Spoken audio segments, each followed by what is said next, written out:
క్రీస్తునందు ప్రియమైన దేవుని బిడ్డలారా, యేసు ప్రభువారి ప్రశస్తమైన శ్రేష్టమైన నామమున మరొకసారి కల్వరి కిరణాలు అన్నటువంటి ఈ శ్రమకాలపు ధ్యానం నిమిత్తమై దేవుడు అనుగ్రహిస్తున్న కృప కొరకై దేవునికి వందనాలు చెల్లిస్తున్నాను. ఈ 30వ దినము కొరకైన దేవుని వాక్యాన్ని మనం చదువుకొని వాక్య ధ్యానంకి వెళ్దాం. మత్తయి సువార్త 11వ అధ్యాయము 28వ వచనం చదువుకుందాం. ప్రయాసపడి భారము మోసుకొనుచున్న సమస్త జనులారా, నా యొద్దకు రండి, నేను మీకు విశ్రాంతిని కలుగజేతును. దేవుడు ఈ మాటలు దీవించిన గాక. ప్రార్థన చేసుకుందాం. కృపగల దేవ, పరిశుద్ధమైన మా ప్రియ పరలోకపు తండ్రి, మీరిచ్చిన ఈ మంచి సమయం కొరకై కృతజ్ఞతలు, స్తోత్రాలు. మాట్లాడే దేవుడవు, మరొక మారు ఈ ఉదయకాలమున మీ స్వరము వినాలని ఆశతో నీ సన్నిధికి వస్తుండగా మాతో మాట్లాడము. మా ఆత్మలకు కావలసిన జీవాహారం దయచేయము.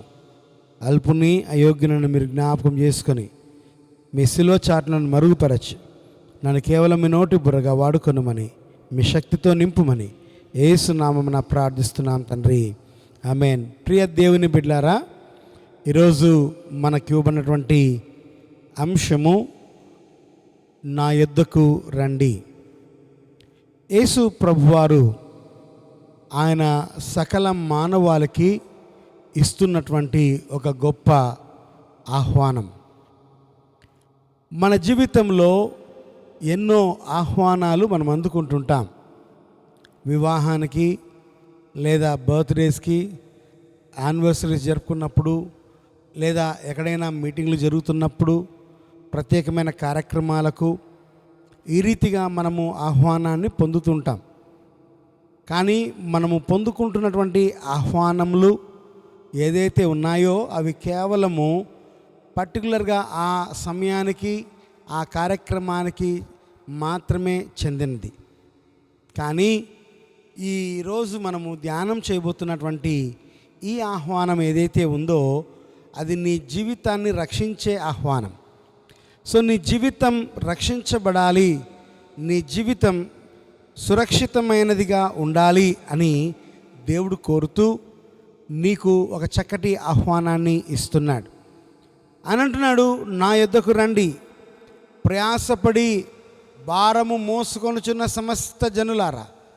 ప్రియ దేవుని బిడ్డలారా, ఎవరైతే ఈ లోకములో దేవునికి దూరముగా పారిపోతూ లోకాశలు, లోక మర్యాదను అనుసరించి ఎవరైతే జీవిస్తున్నారో వారు తమ యొక్క జీవితాన్ని ఎంతో ప్రయాసతో కూడినదిగా ఉంచుకున్నారు. ప్రియ దేవుని బిడ్డలారా, మానవుని జీవితమే ఒక ప్రయాసతో కూడినది. మానవుని జీవిత ఈ ప్రయాసలో, భారభరితమైన ఈ జీవిత ప్రయాణంలో నీకు విశ్రాంతి అవసరం. కొన్నిసార్లు మనం ఎక్కడైనా దూర ప్రయాణం చేస్తున్నప్పుడు అలసట చెందితే ఎక్కడైనా కూర్చుంటాం కాసేపు. కారణం ఏంటంటే వి నీడ్ రెస్ట్. అట్లనే దేవుడు కూడా ఈ జీవిత ప్రయాణంలో మనకు విశ్రాంతిని ఇవ్వాలని ఆయన కోరుతున్నాడు.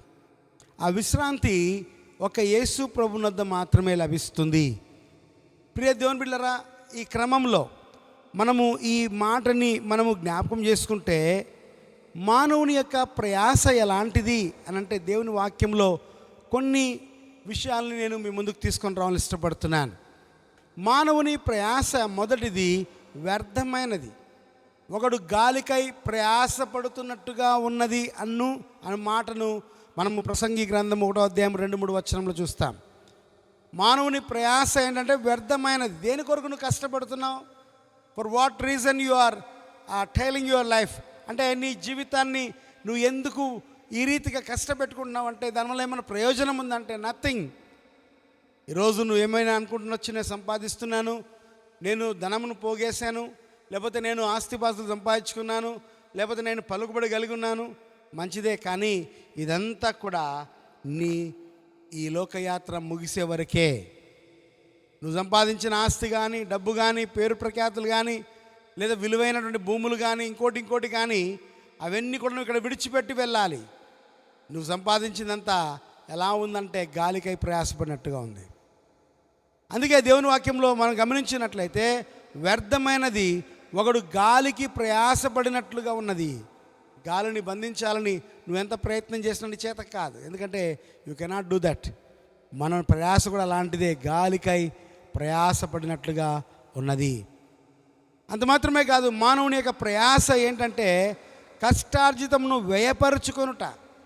మన జీవితంలో మనము ఏమైతే సంపాదిస్తున్నామో అదంతా కూడా కేవలం వ్యయపరచుకోవడానికి మాత్రమే అన్న సత్యాన్ని మనము జ్ఞాపకం చేసుకోవాలి. యెషయా గ్రంథము 55వ అధ్యాయము 2వ వచనం మనం గమనించినట్లయితే ఆడ వ్రాయబడినటువంటి మాట మనం చదువుకుందాం. యెషయా గ్రంథము 55:2 వచనం, ఆహారము కాని దాని కొరకు మీరేలా రూకలిచ్చెదరు, సంతుష్టి కలగజేయని దాని కొరకు మీ కష్టార్జితమును ఎందుకు వ్యయపరచెదరు.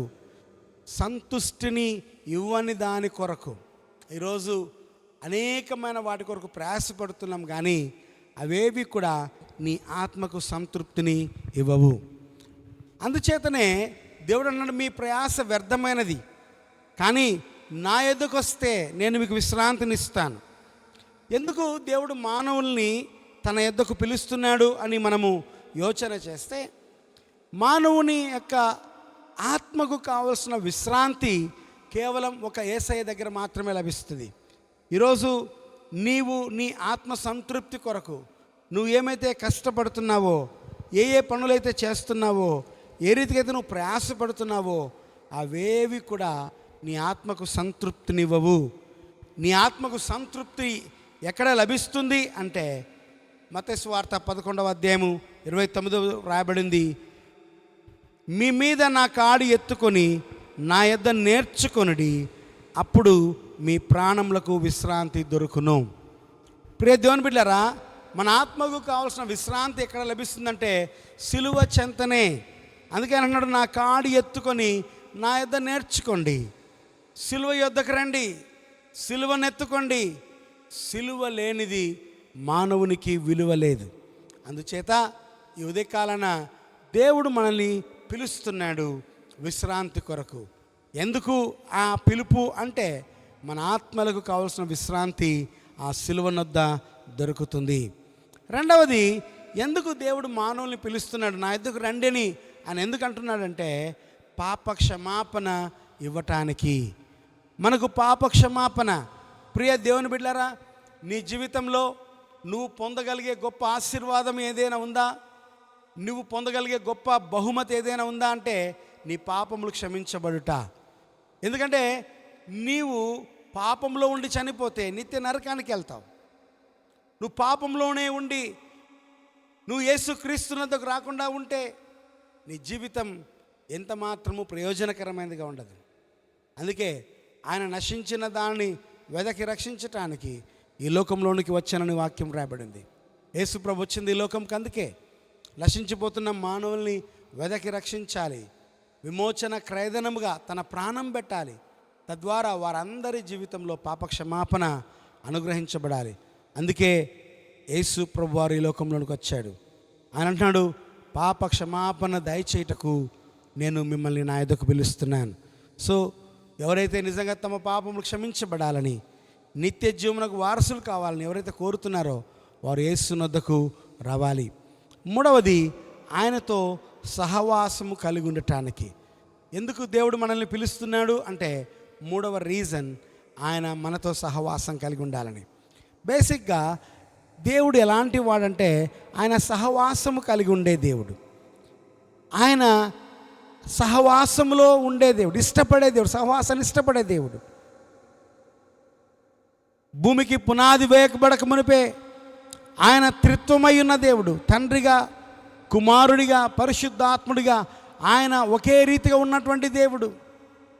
ఆయన తన పోలిక చొప్పున మానవుని చేసిన తర్వాత ఆ ఏదైనా వనంలో ఆదాము హవ్వల్ని ఉంచి ప్రతి చల్లటి పూట ఆయన వారితో సంభాషించడానికి వచ్చేవాడు. So he loves that fellowship. ఆయన సహవాసం కలిగి ఉండే దేవుడు.